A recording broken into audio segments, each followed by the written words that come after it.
वसीम ने दिखाया नतालिया को सही रास्ता। आखिरकार इस बार के नॉमिनेशन में नतालिया को कैसे बचाएंगे बसीर। आखिरकार क्या सजेशन दिया है नतालिया को बसीर अली ने, चलिए जानते हैं पूरी अपडेट इस वीडियो में। अभी लाइव फीड में हमने देखा कि नतालिया जो है वो इमोशनल होते हुए नजर आई और उनके इमोशनल होने के पीछे वजह जो है वो कोई और नहीं बल्कि मृदुल है।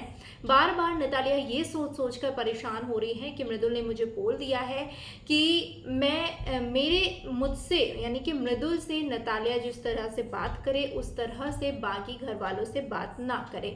ऐसे में नतालिया कंफ्यूज हो गई हैं कि आखिरकार चीज़ें क्यों सीरियस हो जा रही है, क्यों बॉन्ड जो है वो इतना ज़्यादा स्ट्रांग होते जा रहा है कि कोई मुझ पर दबाव डाले और मैं उसके हिसाब से चलूँ, क्योंकि घर में तो मैं टाइम पास करने आई हूँ, घर में तो मेरा कोई वजूद नहीं है। मैं बस किसी से भी बात ना करूं, मैं बस मृदुल से बात करूं, पर मृदुल सभी से बात करे, ऐसा थोड़ी होता।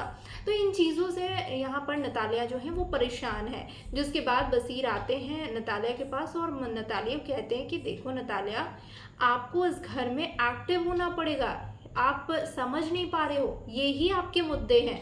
आप इन मुद्दों के बारे में सोचो और सबके सामने खुली आवाज़ में स्टैंड लेने की कोशिश करो। मैं ये नहीं कह रहा हूँ कि बिना मतलब के कुछ भी बवाल बना दो, तिल का तार बना दो, मतलब छोटी सी बात को बड़ा बना दो, लेकिन एग्जैजरेट नहीं करके बल्कि अपने शब्दों में अपने तरीके से उसको घर वालों के सामने रखो या फिर मृदुल के ही सामने रखो और उसका कुछ ना कुछ रिजल्ट तो मिलेगा, कुछ ना कुछ घर वालों की भी ओपिनियंस मिलेंगे आपको। तो यही आपके मुद्दे हैं कि आखिरकार मृदुल आपको ऐसे कैसे बोल सकता है कि आप मृदुल से जैसे बात करते हैं तो बाकी लड़कों से बात ना करें। हालांकि यहाँ पर मृदुल जो है वो सिर्फ इस वे में यहाँ पर बोलते नजर आए हैं क्योंकि मृदुल को नतालिया के लिए फीलिंग्स जग रही थी।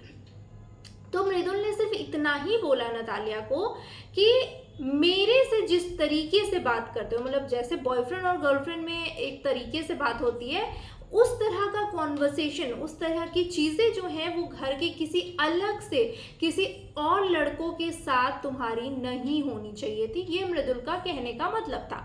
लेकिन नतालिया यहाँ पर इन चीज़ों को ऐसे ले रही है कि भाई मृदुल ने मुझे बोला है कि तुम मुझसे बात करो, बाकी किसी लड़कों से बात मत करो। और ये बातें जो हैं वही घर वालों को जाकर बता रही है, क्योंकि मृदुल और नतालिया तो अकेले में बात कर रहे थे, मृदुल की साइड का पता ही नहीं है, नतालिया सबको अपने साइड का बता रही है। और उस बेसिस पर ही यहाँ पर बसीर ने सजेशन दिया कि देखो नतालिया, ये तुम्हारे मुद्दे हैं, इन पर सोचो और इन पर बातें सामने रखने की कोशिश करो, तभी तुम्हारा भी नजरिया लोग जान पाएंगे और तुम खुद भी एक्टिव हो पाओगी घर के अंदर। देखते हैं बसीर अली का ये सजेशन जो है वो नतालिया कितना मानती हैं और घर के अंदर नतालिया का एक अलग रूप हमें देखने को कब मिलता है। क्या कहना चाहेंगे कमेंट सेक्शन में अपने रिएक्शन जरूर शेयर करें।